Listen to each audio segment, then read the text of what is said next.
Hi everybody, this is Shivali Sharma. Welcome back to my channel. I hope you all are doing great. आज की class हम करने वाले हैं start, जिसमें हमने करना है computer and English. Total 50 MCQs आप लोग यहाँ पे प्रैक्टिस करने वाले हो, ठीक है। और काफ़ी इम्पॉर्टेंट क्लास ये होने वाली है बिकॉज अब से हम daily computer and English practice करने वाले हैं दिन के टाइम पे।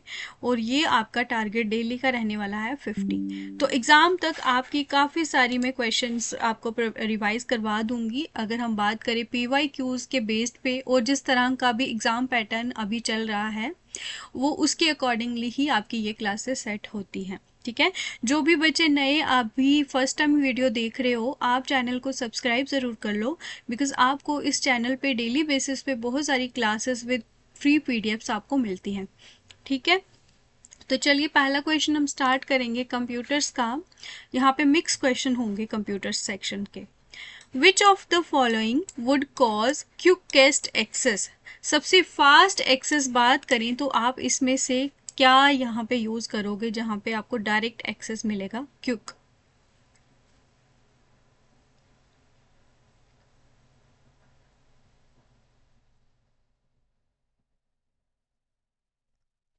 बात करें हम हार्ड डिस्क की तो हार्ड डिस्क डिस्क जो है यहाँ पे आप क्विक एक्सेस यहाँ पे कर सकते हो, क्योंकि ये आपके जो है फास्टर होते हैं। किससे? जो फ्लॉपी डिस्क है उससे आपका हार्ड डिस्क जो है ये फास्टर होता है, यानी कि डेटा जो है आप एक्सेस कर सकते हो बहुत ही फास्ट तरीके से। और बात करें अगर हम फ्लॉपी डिस्क की तो ये आउटडेटेड टेक्नोलॉजी है, ठीक है, जिसमें बहुत स्लो एक्सेस होता है। और हार्ड डिस्क की अगर हम बात करें, जो स्पीड होती है ना वो भी काफ़ी ज़्यादा होती है, जो ट्रांसफ़र रेट होता है वो भी ज़्यादा होता है। और इसके अलावा यहाँ पे मॉडर्न यूजेज होता है बिकॉज आपको जो कंप्यूटर्स मेनली आज के टाइम पे जो यूज़ कर रहे हैं ना, जो हार्ड डिस्क, वो SSD ड्राइव्स जो हैं उसके बनी होती है और ये आपका क्विक डेटा एक्सेस प्रोवाइड करता है। Second question is ASCII code is a dash bit code. ये कितने बिट का कोड होता है? जिसकी आपकी फुल फॉर्म है American standard code for information interchange. क्या है? अमेरिकन, ठीक है, ये आप लिख लेना, American standard code for information interchange है, ठीक है। तो ये आपका 7 बिट का आपका ये कोड होता है, 7 बिट्स पर कैरेक्टर, ठीक है। और इसमें अगर बात करें 128 कैरेक्टर्स जो है ये रिप्रेजेंट कर सकता है 7 बिट्स। जो 7 बिट्स होते हैं ना, तो ये 7 बिट्स पर कैरेक्टर होता है और टोटल ये 128 जो है डिफरेंट कैरेक्टर्स को रिप्रेजेंट कर सकता है, ठीक है। और इसके अलावा हम इसके बारे में बात करें तो और भी आपको कोई भी चीज़ ज़रूरी नहीं है पढ़ने के लिए, ठीक है। Next question, the first electronic computer was completed in?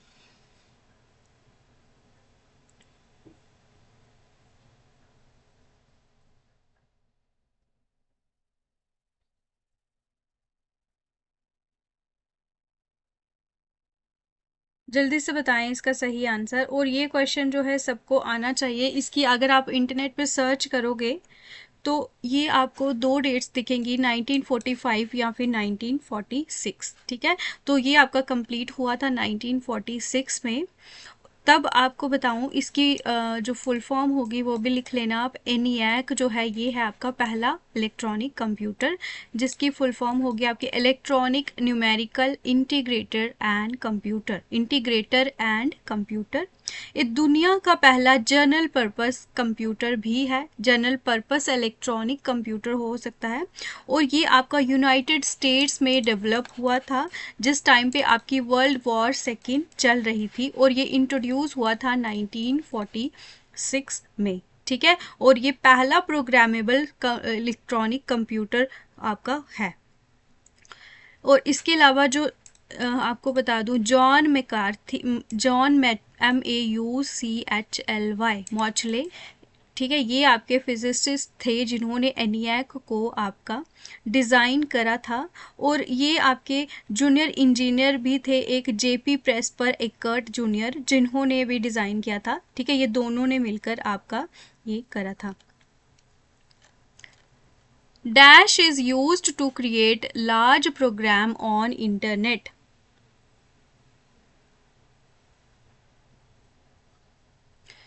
इसमें से कौन सी आपकी लैंग्वेज यूज़ होती है लार्ज प्रोग्राम अगर आपको क्रिएट करने हो इंटरनेट में?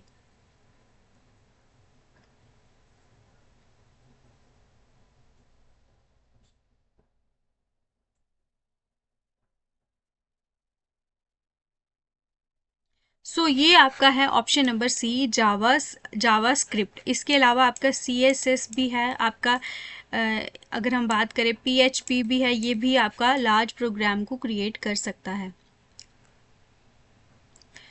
The device which converts instructions into binary form that is understood by the computer and supplied to the computer is known as.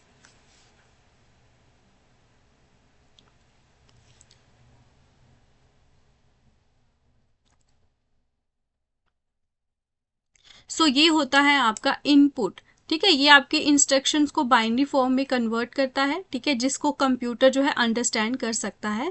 और जो आपका इनपुट डिवाइस होता है, क्या आपका इनपुट डिवाइस जो होता है ना, ये आपका डेटा लेता है यूज़र से, जैसे कि आपका कीबोर्ड हो गया या फिर माउस हो गया। फिर ये इसको डिजिटल फॉर्म में ये कन्वर्ट करता है, जैसे कि बाइनरी कोड में। किस में कन्वर्ट करता है? बाइनरी कोड में। इनपुट लेके बाइनरी कोड में ये कन्वर्ट करता है, क्योंकि कंप्यूटर सिर्फ बाइनरी लैंग्वेज को ही अंडरस्टैंड करता है। और ये आपको ध्यान रखना है। और इसके अलावा आपको एक लाइन याद रख लेनी है, ये आपका ह्यूमन रीडेबल डेटा जो होता है, इसको आपका मशीन रीडेबल फॉर्मेट में ये कन्वर्ट कर देता है। Next question, laptop PCs are known as dash computers.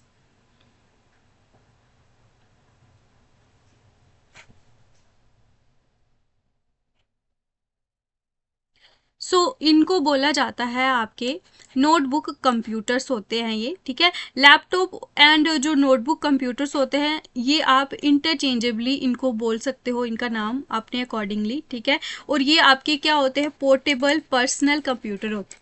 ठीक है, पर्सनल कंप्यूटर जो कि आप पोर्टेबल होते हैं, एक जगह से दूसरी जगह पे ले जा सकते हो, जिसमें आपका क्या होता है? बिल्ट इन आपका कीबोर्ड रहता है, प्लस आपकी और स्क्रीन रहती है। ठीक है, क्या क्या चीज़ें होती है? ये पोर्टेबल होता है, तो इसमें जो कंपोनेंट्स होते हैं, जिसमें आपकी स्क्रीन होगी, कीबोर्ड हो गया, टच पैड होता है, बैटरी होती है, प्रोसेसर एंड आपकी स्टोरेज डिवाइस होती है। और इसका जो ऑल्टरनेट नेम होता है वो है आपका notebook. Next question, which of the following is an example of non volatile memory? इसका तो आपको आंसर ही दिख गया होगा। ये है आपकी रीड ओनली मेमोरी। ठीक है, तो रीड ओनली मेमोरी होगी, फ्लैश मेमोरी होगी, या फिर आपकी हार्ड डिस्क ड्राइव्स होती हैं। ठीक है, ये सारी की सारी आपकी क्या है? नॉन वॉलेटाइल मेमोरी है, जहाँ पे आपका जो कंटेंट होता है, जब पावर ऑफ भी होगी, ये आपका लूज नहीं होता है। तो कंटेंट आपका एज इट इज ही रहता है। ठीक है, तो इसके अलावा हम बात करें, जो रोम होती है, आपको पता है ये नॉन वॉलेटाइल मेमोरी होती है, जो कि इंस्ट्रक्शन स्टोर करती है कंप्यूटर में परमानेंटली। और अगर हम बात करें रैम की, तो ये परमानेंट इंस्ट्रक्शंस को स्टोर नहीं करती है। तो ये दोनों में डिफरेंस होता है। और जो रैम होती है, जब भी आपकी पावर ऑफ होगी, ठीक है, तो ये डेटा आपका लूज कर देती है। This is a minor difference. What will you insert when you need to see all the information from two tables on one form?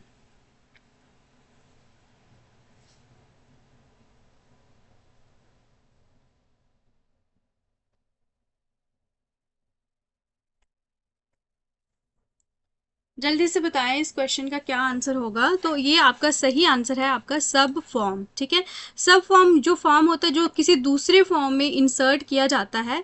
और अगर हम बात करें प्राइमरी फॉर्म की, तो प्राइमरी फॉर्म होता है आपका मेन फॉर्म। ठीक है, और जो कि आपका फॉर्म दूसरे फॉर्म के अंदर एनक्लोज होता है उसे हम बोलते हैं सब फॉर्म। तो ये आपको ध्यान रखना है। और फॉर्म और जो सब फॉर्म का जो कॉम्बिनेशन होता है उसको हम कई बार क्या बोलते हैं, हायरार्किकल फॉर्म। ये होता है प्राइमरी फॉर्म, और आपका ये सब फॉर्म का कॉम्बिनेशन को ये बोलते हैं। तो ये आपको ध्यान रखना है। Next, which is not an advantage of using computerised spreadsheet.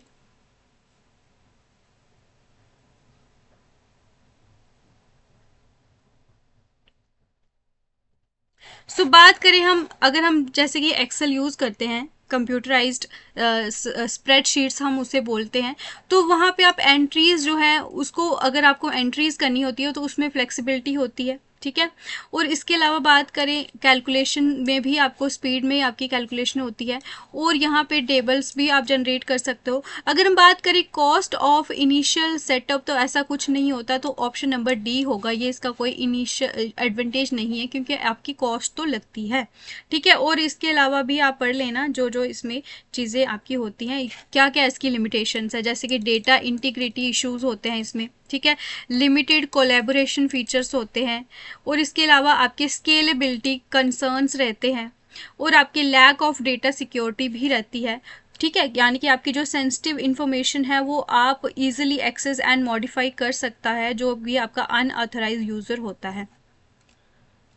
Next question, to select several cells or ranges that are not touching each other, what would you do while selecting?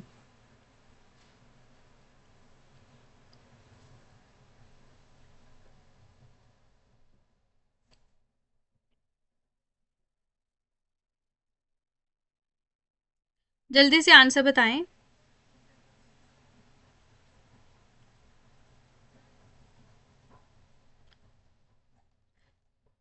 सो इसका आपका सही आंसर होगा, आपको क्या करना पड़ेगा, जो control की को आपको होल्ड डाउन करना होगा। ठीक है, उसको क्लिक करके रखना होगा जब भी आप इंडिविजुअल सेल्स पे जब क्लिक करते हो या फिर रेंज ऑफ सेल्स पे आप सिलेक्ट करते हो। ठीक है, तो इससे आपका क्या होता है कि आप नॉन एडजेसेंट सिलेक्शंस जो हैं वो आप चूज कर सकते हो स्प्रेडशीट में। ठीक है, तो ये आपको ध्यान रखना है। और जो कंट्रोल की अगर हम बात करें तो ये आपकी नॉन कंटीन्यूअस सिलेक्शन जो है ये इनेबल करती है, और ये आपको ध्यान रखना है।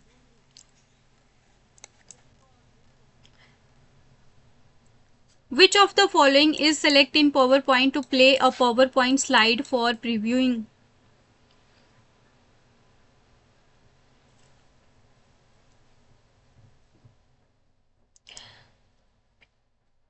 यहाँ पे आपका व्यू स्लाइड शो जो है, यहाँ पे अगर आप सिलेक्ट करोगे इस ऑप्शन पे, तो यहाँ पे क्या होगा कि आप जो प्रेजेंटेशन आप देखते हो ना, ये आपकी फुल स्क्रीन मोड में आप देख सकते हो। जैसे कि एग्जैक्टली आप जब ऑडियंस को प्रेजेंट करते हो सेम वैसे ही ये अपीयर होती है। तो ये आपको ध्यान रखना है। स्लाइड शो पे जाके व्यू पे जाना है, फिर आपने स्लाइड शो पे क्लिक करना है रिबर पे, तो इससे आप देख सकते हो। नेक्स्ट क्वेश्चन, एक सेकेंड।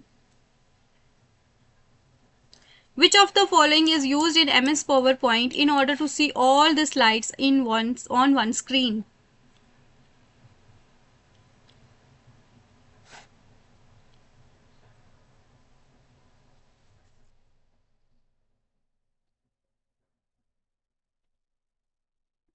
यहाँ पे अगर आप बात करें व्यू और स्लाइड सॉर्टर में जाओगे तो आप सारी की सारी स्लाइड्स जो है प्रेजेंटेशन पावर पॉइंट में एक ही स्क्रीन में जैसे कि एज अ थंबनेल आप देख सकते हो। ठीक है, फिर आप अपने अकॉर्डिंगली उनको रीअरेंज कर सकते हो। मान लो आपने कुछ ऐड करना है, आपने कुछ डिलीट करना है। ठीक है, एक ही बार में एक ही जो है आप देख के एक ही जगह पे थंबनेल फॉर्म में, तो उनको आप अपने अकॉर्डिंगली अरेंज कर सकते हो। तो इससे आपको जाना क्या है, व्यू में जाना है पावर पॉइंट में, फिर आपने स्लाइड सॉर्टर पे क्लिक करना है। यानी कि ये आपका क्या बताता है, एक मिनिएचर ओवरव्यू बताता है सारी की सारी स्लाइड्स का। What does fibre use to transmit data?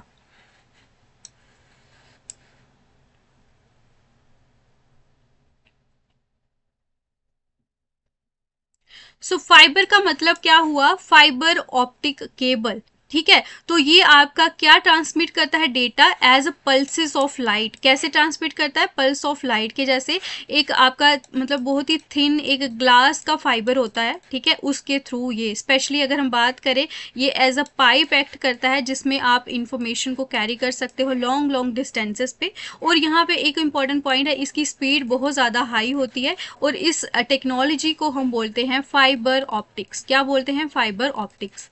तो ये आपको ध्यान रखना है, ये आपकी पाइप की जैसे आपका यूज होता है, ग्लास की बनी होती है वो फाइबर और हाई स्पीड होती है और इसे हम fibre optics is the technology, ठीक है। तो ये आपको ध्यान रखना है। It is the abuse of messaging system to send unsolicited bulk messages in the form of emails option। तो अगर हम बात करें बहुत सारे बल्क में आप मैसेजेस को सेंड कर रहे हो, तो ये एक तरह का अब्यूज होता है मैसेजिंग सिस्टम का, जो कि आप ईमेल की फॉर्म में सेंड करते हो। तो इसे आप क्या बोलते हो,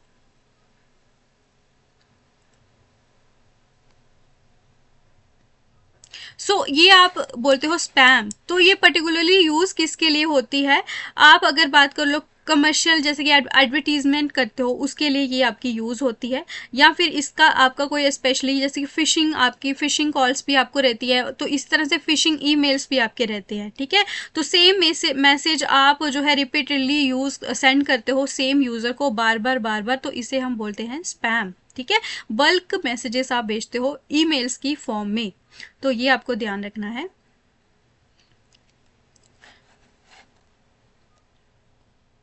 इन computer science by information we mean.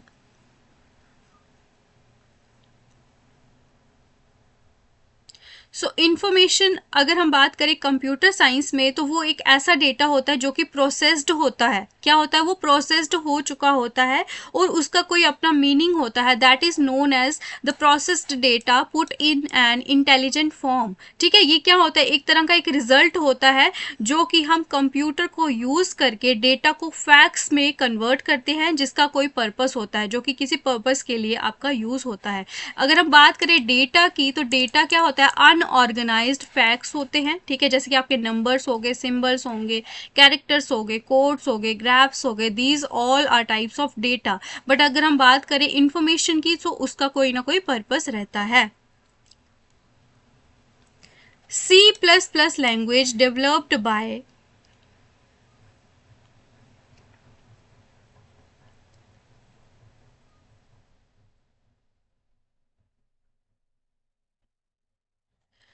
ये आपकी डेवलप करी है ऑप्शन नंबर 4, बजाने स्ट्राउट स्ट्रूप, इन्होंने ये डेवलप करा है।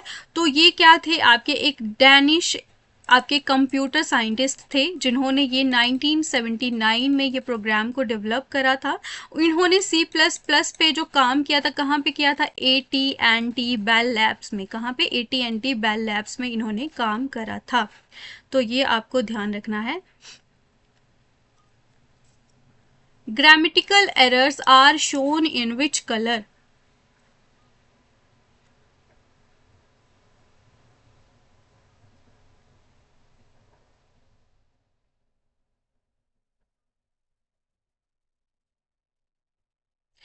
ये आपके ग्रीन कलर में शो करते हैं, यानी कि ऑप्शन नंबर बी यहाँ पे अलग से लिखा हुआ है, फोर्थ नंबर पे है, ऑप्शन नंबर 2 होगा, ठीक है।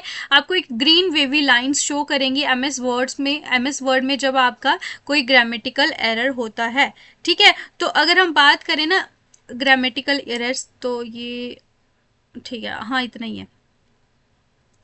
नेक्स्ट क्वेश्चन है हमारा 18th question. Servers are computers that provide resources to other computers connected to a। जो भी सर्वर्स होते हैं वो ऐसे कंप्यूटर होते हैं, ठीक है, वो रिसोर्स तभी प्रोवाइड करते हैं दूसरे कंप्यूटर्स को जब वो क्या कहते हैं, नेटवर्क से वो आपके कनेक्टेड होते हैं, ठीक है।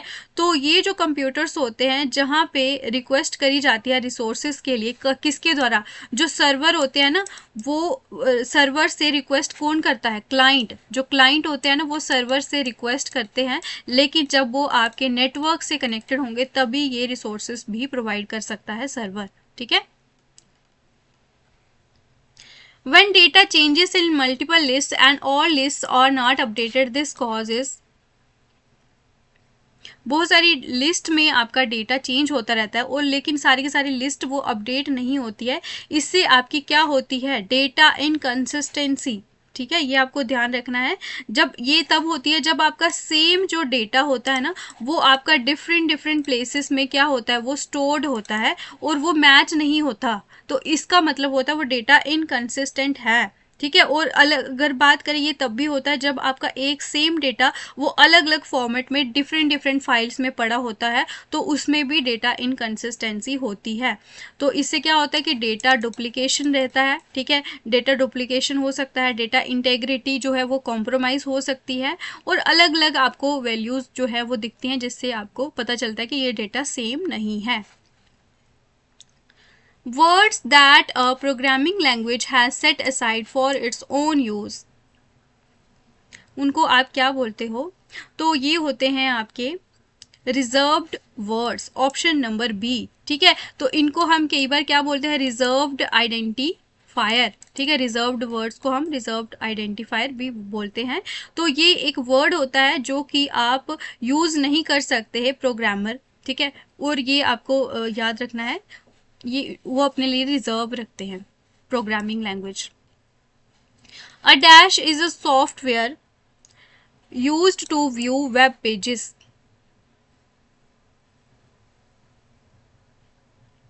तो ये तो सबसे इजी क्वेश्चन होगा। तो ये क्या होता है आपका ब्राउज़र। तो जो वेब ब्राउज़र होता है ना, ये क्या होता है, एक सॉफ्टवेयर एप्लीकेशन होती है जो कि यूज़र्स को अलो करती है कि आप जो है वेब पेजेस में जा सकते हो, उनको देख सकते हो। ठीक है, जब भी यूज़र कोई रिक्वेस्ट करता है वेब पेज के लिए, तो जो ब्राउज़र होता है वो सेम पेज जो फाइल होती है ना, सेम पेज जो कि उन्होंने लिखा होता है ना, इनपुट दिया होता है, सेम वैसी फाइल वो रिट्रीव करता है। कहाँ से करता है, सर्वर से। कौन करता है, क्लाइंट। क्लाइंट कौन होता है, यूजर। यूजर कहाँ से करता है, सर्वर। ठीक है, सर्वर किससे कनेक्ट होता है, नेटवर्क से। ठीक है, तो सेम फाइल्स वो आपको रिट्रीव करके देता है, जो कि आपकी स्क्रीन पे आप देख सकते हो। तो आप कैसे इसको काम कैसे करता है वेब ब्राउज़र, जब भी यूज़र यानी कि आप कोई यूआरएल एड्रेस जो है एंटर करते हो ब्राउज़र में, तो फिर ब्राउज़र क्या करता है, सेम पेज की फाइल्स जो हैं वो एक्सेस करने के लिए रिक्वेस्ट करता है। कहाँ से, वेब सर्वर से। तो फिर ब्राउज़र वो सारे के सारे पेजेस जो होते हैं वो यूज़र्स की स्क्रीन पे डिस्प्ले कराता है। और अगर हम बात करें वेब ब्राउज़र्स की, तो ये काफ़ी टाइप्स के होते हैं, जैसे कि आपका गूगल क्रोम हो गया, आपका एप्पल सफारी, ये इनमें से क्वेश्चन आते हैं, ये ध्यान रखना। Microsoft Edge, internet explorer, Mozilla Firefox and opera. ठीक है, तो आज मैं इतना एक्सप्लेन इसीलिए कर रही हूँ क्योंकि मैंने बहुत से आपकी वीडियोस करी हैं, लेकिन आप लोग बोलते हो कि हमें एक्सप्लेनेशन भी चाहिए, तो that's why I am using bit explanation here also, ताकि आपको थोड़ी अंडरस्टैंडिंग हो सके। ठीक है, चीज़ें जो जो मैं बोल रही हूँ। You must install a dash on a network if you want to share a broadband internet connection.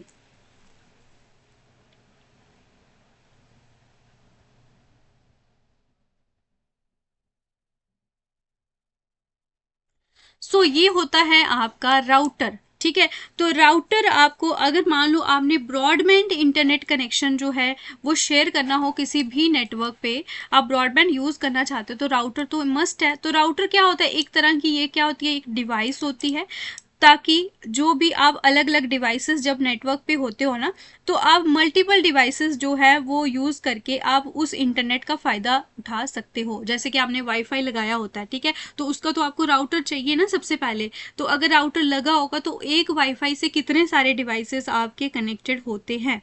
ठीक है, तो जो राउटर क्या करता है, वो डेटा पैकेट्स रिसीव करता है पहले। ठीक है, फिर उसको एनालाइज करता है कि कहाँ पे ये आपका डेस्टिनेशन आईपी एड्रेस कहाँ है। ठीक है, फिर उनको अप्रोप्रिएट डिवाइस में फॉरवर्ड करता है नेटवर्क पे।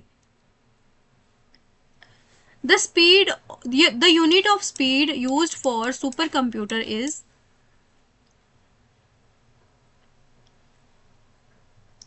सो ये होता है, अगर आप सुपर कंप्यूटर की स्पीड का यूनिट अगर पूछते हो तो वो है आपका फ्लॉप्स, यानी कि फ्लोटिंग पॉइंट्स ऑपरेशन पर सेकेंड, फ्लॉप्स। ठीक है, तो ये क्या किसका मेजर होता है, ये होता है आपका कंप्यूटर की प्रोसेसिंग स्पीड का ये मेजर होता है, तो ये आपको ध्यान रखना है। इसके अलावा हम बात करें अगर पेटा फ्लॉप्स की, तो ये कंप्यूटर की प्रोसेसिंग स्पीड का ये भी मेजर होता है, लेकिन ये किसके बराबर होता है, 1000 ट्रिलियन फ्लॉप्स, किसके बराबर होता है, ये 1000 ट्रिलियन फ्लॉप्स के बराबर होता है आपका PETA flops.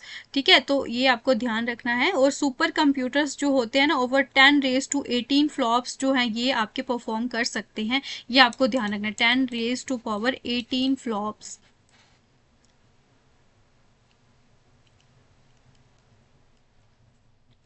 Which of the following is the communication protocol that sets the standard used by every computer that accesses web-based information?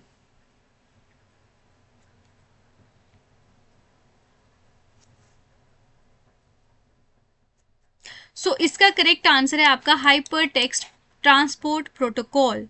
ये क्या होता है, ये एक सेट ऑफ रूल्स होता है, क्या होता है, सेट ऑफ रूल्स होता है। किसके लिए होता है, अगर आपने कोई भी फाइल ट्रांसफर करनी हो, ठीक है, जैसे आपने कोई टेक्स्ट ट्रांसफर करना है या इमेज करनी है, या फिर आपने साउंड हो गया, वीडियो हो गया, और भी बहुत सारी मल्टीमीडिया फाइल्स होती हैं, अगर आप वर्ल्ड वाइड वेब पे इसको ट्रांसफर करते हो तो ये प्रोटोकॉल आपका यूज होता है, तो ये आपको ध्यान रखना है। ठीक है,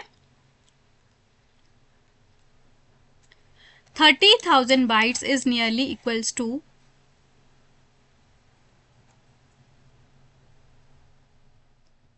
अगर हम बात करें 1 KB की, 1 किलो बाइट की, तो ये आपके बराबर होते हैं 1024 बाइट्स के। ठीक है, तो इसी तरह से अगर हम बात करें 30 KB की, तो ये आपके बराबर होते हैं तकरीबन 30,000 बाइट्स। ठीक है, तो यहाँ पे आपका 30 KB इसका सही आंसर होगा। ठीक है, तो 1024, तो ये आपको ध्यान रखना है, इस तरह से आप इनको कन्वर्ट कर सकते हो। EDI स्टैंड्स फॉर, 26 क्वेश्चन है, इसके बाद कंप्यूटर के 9 क्वेश्चन और बचे हैं, लेकिन 36 तक हमने कंप्यूटर क्वेश्चन करने हैं, फिर हमने कुछ क्वेश्चंस करने हैं 15 किसके करने हैं, ईडीएम फ्रेजेस के। तो ईडीआई होता है आपका इलेक्ट्रॉनिक डेटा इंटरचेंज। ठीक है, तो ये क्या होता है, एक तरह का तरीका होता है जिसमें जो भी बिजनेसेस होते हैं ना, वो आपके इंफॉर्मेशन डिजिटली शेयर करते हैं इंस्टेड ऑफ पेपर। ठीक है, यहाँ पे आपका पेपर यूज नहीं होता है, तो ये आपको ध्यान रखना है। और ये एक तरह का क्या होता है, ये सिक्योर होता है और ऑटोमेटेड वे होता है। अगर आपको बिजनेस डॉक्यूमेंट्स एक्सचेंज करने हो अलग अलग ऑर्गेनाइजेशंस के बीच में, तो उसके लिए हम ये ईडीआई यूज करते हैं। 27th question is, which command is used to permanently delete files or folders?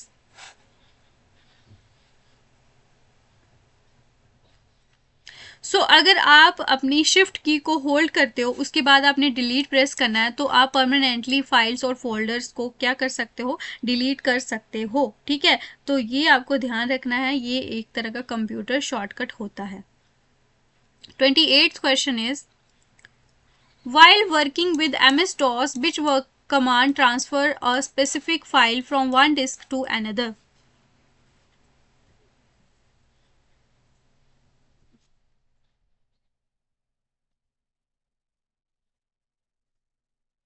ये होता है आपका कॉपी कमांड जो होती है ना, तो जब आप MS-DOS में काम कर रहे होते हो तो कॉपी कमांड एक डिस्क से दूसरी डिस्क में ट्रांसफर कर देती है फाइल। ठीक है, नेक्स्ट,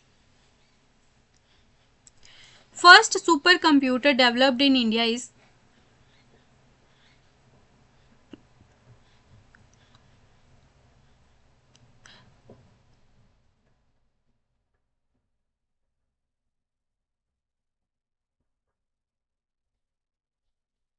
जो भी बच्चे वीडियोस देखते हो, आप वीडियो को पॉज करके आंसर दिया कीजिए अगर आपको फास्ट स्पीड लगती है। ठीक है, तो ये है आपका परम। ठीक है, तो परम यानी कि परम 8000 जो है, ये पहला सुपर कंप्यूटर डेवलप हुआ था 1991 में। कहाँ पे आपका, ये आपका था CDAC पुणे, CDAC यानी कि centre for development of advance computing Pune में ये आपका हुआ था, तो ये आपको ध्यान रखना है। और ये डेवलपर कौन थे इसके, विजय पांडुरंग भाटकर। ठीक है, ये लिख लेना, विजय पांडुरंग भाटकर ये आपके थे, इसके डेवलपर।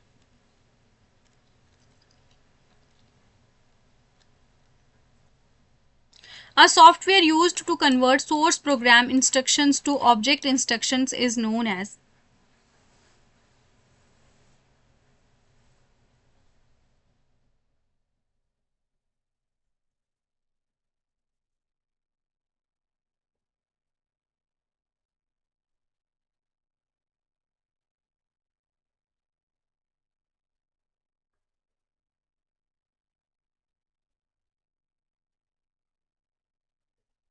तो ये होते हैं आपके लैंग्वेज प्रोसेसर। ऑप्शन नंबर 4 इसका सही आंसर होगा।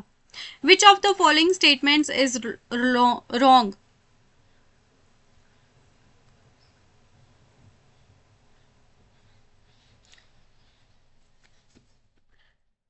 तो विंडोज एक्सपी जो है ये आपका ऑपरेटिंग सिस्टम है, बिल्कुल। उसके अलावा बात करें हम लाइनक्स की, तो लाइनक्स जो है ये आपका किसने डेवलप करा था? लाइनस टोरवाल्ड्स, ठीक है, जो कि आपके फिनिश सॉफ्टवेयर आपके इंजीनियर और ये डेवलपर थे। 1919 में ये आपका ऑपरेटिंग सिस्टम इन्होंने डेवलप करा था। तो कहाँ पे करा था? ये आपका यूनिवर्सिटी ऑफ हेलसिंकी। तो लेकिन ये आपका जो है माइक्रोसॉफ्ट ने सॉल्व नहीं करा, तो ये आपका ऑप्शन नंबर गलत हो जाता है। तो यहाँ पे फोटोशॉप जो है ये ग्राफिकल डिज़ाइन है, ये भी ठीक है, और ये फ्री भी है लाइनक्स, तो ऑप्शन नंबर बी होगा इसका सही आंसर। ठीक है, तो ये सारे के सारे सही हैं। The physical arrangement of elements on a page is refer to as a document. तो किस तरह से आप पेज में कोई एलिमेंट्स को अरेंज करते हो तो उसे बोलते हैं आप, कैसा उसका फॉर्मेट है? Option number B. Input output and processing devices grouped together represents an. तो ये सारी की सारी डिवाइसेस जब एक साथ होती हैं तो ये क्या बनाती हैं? तो ये बनाती हैं आपका computer system. All of the following are examples of real security and privacy risk except hacker, spam, viruses या आइडेंटिटी थेफ्ट। तो हैकर्स भी आपकी सिक्योरिटी थ्रेट होते हैं, वायरस भी, आइडेंटिटी थेफ्ट भी, यानी कि ऑप्शन नंबर बी होगा इसका सही आंसर। Spam is the correct answer. C language was developed by. किसने डेवलप करी है सी लैंग्वेज? ये फैक्चुअल क्वेश्चन आपसे पूछे जाएंगे, तो ये आपके डेनिस रिचे के द्वारा डेवलप करी गई है। Last question of computer section.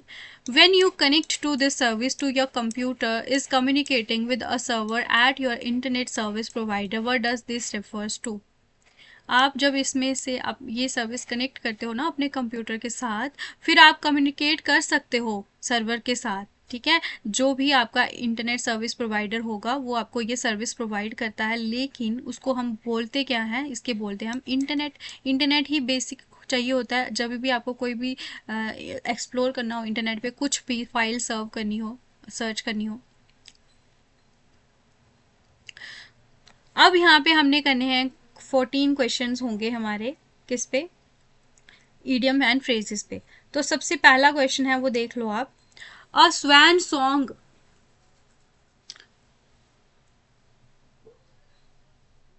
क्या होता है आपका स्वैन सॉन्ग? तो स्वैन सॉन्ग एक तरह का, मान लो आपकी रिटायरमेंट हो रही है तो उसके पहले आपने जो भी आपने फाइनल परफॉर्मेंस दी, ठीक है, आप अगर मान लो आप आर्टिस्ट हो, म्यूजिशियन हो, एक्टर हो, तो ये आपकी एक तरह का फाइनल जेस्चर होता है, ठीक है, उसके पहले, तो ये स्वैन सॉन्ग कहलाता है। यानी कि utterance statements made just before death और retirement. Option number C is the correct answer. Knit one's brows mean. तो मान लो आप बहुत ज़्यादा टेंशन में हो, ठीक है, तो आप एक तरह से एंग्री हो, तो उस टाइम पे भी आप अपनी ब्रोज जो होती है ना, आईब्रोज, वो आप एक साथ ऐसे करते हो, आप ऐसी शक्ल बनाते हो कि सामने पता चलता है कि आपको कुछ ना कुछ हुआ है, ठीक है। एक मतलब उनको फ्रोन कर देते हो, मीन्स टू फ्रोन, ठीक है। आप अपनी आईब्रोज को एक साथ करके, यानी कि आप बहुत ज़्यादा चिंतन में हो, बहुत डीप आप थॉट कर रहे हो, आप बहुत ज़्यादा चिंता में हो, ठीक है, एंगर में हो, ये सब आपकी चीज़ें होती हैं टू फ्रॉन। To rip up old source mean।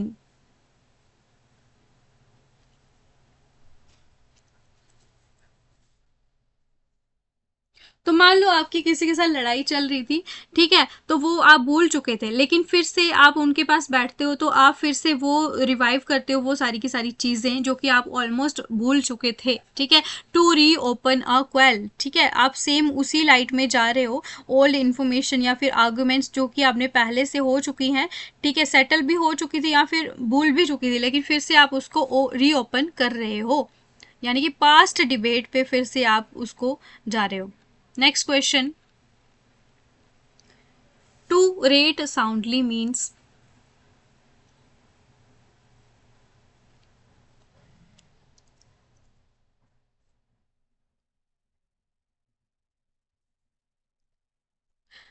तो साउंडली का मतलब होता है एक तरह से आप कंप्लीटली या कि फर्मली, ठीक है, आप वो आपका एक प्रॉपर स्टैंड है कि आप किसी को क्रिटिसाइज कर रहे हो, टू सेंश्योर स्ट्रांगली, ठीक है, तो ये आपको ध्यान रखना है। ऑप्शन नंबर ए इसका सही आंसर होगा। जल्दी जल्दी करते हैं, बहुत टाइम हो गया। To be no spring chicken, तो आप लोग 20 साल के बाद सेम ऐसे ही हो जाओगे। To be no longer young, ठीक है, तो इसीलिए अभी से आप एक्सरसाइज वगैरह करना स्टार्ट कर दें, ठीक है, क्योंकि आपको ज़्यादा टाइम नहीं लगेगा बूढ़े होने में, ठीक है, जो भी आज का टाइम चल रहा है, खान पीन चल रहा है। To take to one's bed, तो आप बेड पे कब जाते हो? वैसे तो आपकी आदत ही होगी बेड पे ही पड़े रहना, इन केस आप लाइब्रेरीज नहीं जाते हो, ठीक है, तो बेड पे ही आपका एकमात्र आपका सहारा है, जो आपको एक तरह से गुमनाम आपके थॉट्स में लेके चला जाता है जब आपकी जॉब नहीं लगती है या फिर आप पढ़ पढ़ के बोर हो जाते हो तो आप सो जाते हो, ठीक है। लेकिन कई बार क्या होता है कि आप ज़बरदस्ती भी बेड पे जाते हो, क्यों? क्योंकि आप बहुत ज़्यादा बीमार हो, पड़े रहते हो फिर बेड पे, ठीक है, तो ऑप्शन नंबर बी होगा सही answer. To stand on ceremony means,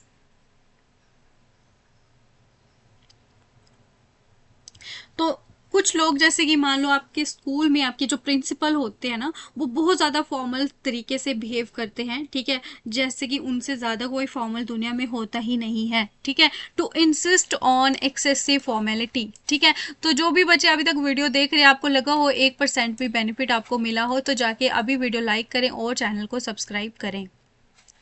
to be at sixes and sevens, तो जो भी बच्चे 3-4 फॉर्म भरते हैं तो वो यही कंडीशन में होते हैं, सिक्सेस एंड सेवन्स में, इस पे जाएं कि इस पे जाएं, इस पे जाएं कि इस पे जाएं, तो आप इसी सोच विचार में रहते हो और ऊपर से आ जाता है आपका एडमिट कार्ड, फिर आपको असलियत दिखा देता है कि वेयर यू स्टैंड। तो ये आपको नहीं करना है, जो भी टाइम है जहाँ पे भी यूटिलाइज कर रहे हो पूरा होल हार्टेडली करें, ठीक है, और ये कन्फ्यूजन की जो स्टेट और डिसऑर्डर की स्टेट को दूर भगाएं। टू ब्रेक द आइज, ठीक है, आप मान लो बस में बैठे हो, बहुत लंबा सफ़र है, ठीक है, तो आप क्या करते हो कि एक तरह से मौन बैठे हो, शांति में बैठे हो, तो बेटर है कि जो साथ में बैठा हो, ठीक है, कोई कंफर्टेबल पर्सन, तो उससे थोड़ा बातचीत कर लें, थोड़ा मन बहल जाता है। To break the awkward silence, इसका ये मतलब होता है, ठीक है, मान लो आपके घर पे लड़ाई हो चुकी है किसी से, घर वालों से, ठीक है, तो आप बात नहीं करते हो, लेकिन कर लेनी चाहिए क्योंकि घर वाले तो घर वाले होते हैं ना यार। पुट वंस फुट डाउन, इसका क्या मतलब होता है कि आप एक बार कोई चीज बोल रहे हो तो उस पर आप फर्म रहें, ठीक है, आप अपनी डिसीजन को चेंज ना करें दूसरे के बहकावे में आके। To be firm about something that you have decided. To bury the hatchet, यानी कि पुराने मुद्दों को दफना दीजिए और शांति बनाए रखें। टू मेक पीस, ठीक है, ऑप्शन नंबर बी इसका करेक्ट आंसर होगा, क्योंकि एक टाइम पे सबने ही मरना है, ठीक है, ऑलमोस्ट आपको पता ही है यही आपका अंत है, लाइफ का अंत है। बैक टू बैक, जैसे कि हमारे घर में मान लो I have lost my dog also and today we have lost our cow, she was pregnant, तो ये उन सब चीज़ों को देख के ऐसे लगता है कि मतलब लाइफ इज़ नथिंग, ठीक है, आप जो भी अभी जहाँ पे भी हो तो आप उस चीज़ को प्रॉपर पूरे दिल से जिए, क्योंकि पता नहीं है कि आगे क्या होने वाला है, ठीक है, जो भी मोमेंट्स हैं, अगर आपको मेहनत करनी है तो मेहनत करिए, पूरे दिल से करिए, बस अपनी लाइफ को वेस्ट नहीं करना है। बैक स्टेयर्स इन्फ्लुएंस क्या होता है कि आपको बैकडोर कोई इन्फ्लुएंस कर रहा है, मान लो आप अभी प्रिपरेशन कर रहे हो, ठीक है, और आपको कोई बोल रहा है कि कोई फ़ायदा नहीं है, ठीक है, क्योंकि ये एग्ज़ाम बिक चुका है। माना कि ये चीज़ें चल रही हैं, लेकिन क्या आपका इस पे अभी कंट्रोल है? आपका कंट्रोल सिर्फ आपके ऊपर है कि आप अपने आप को किस तरह से और प्रोग्रेस करो, ठीक है, ताकि आप एक अव्वल स्थान पे आने के लिए केपेबल हो, ठीक है। तो यानी कि आपको कोई सीक्रेट इन्फ्लुएंस कर रहा है। Part number C is the correct answer. Long in the tooth, long in the tooth का क्या मतलब होता है?